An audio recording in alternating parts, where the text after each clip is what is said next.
अरे माधर चोद राजभर के जामल हई आन बान शान कबो ना जाई कि भरद्वाज के जामल हई आन बान शान कबो ना जाई। तोरा जैसा लड़ चट हमार झाट के बाल ना उखाड़ पाई।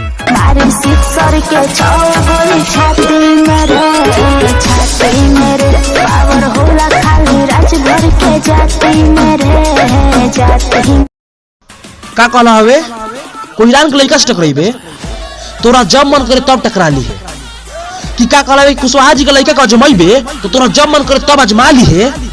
लेकिन आजमावे से पहले हमारी बात सुन ले, अपन कुंडली कोनो ज्ञानी पंडित से दिखा ली है। कोई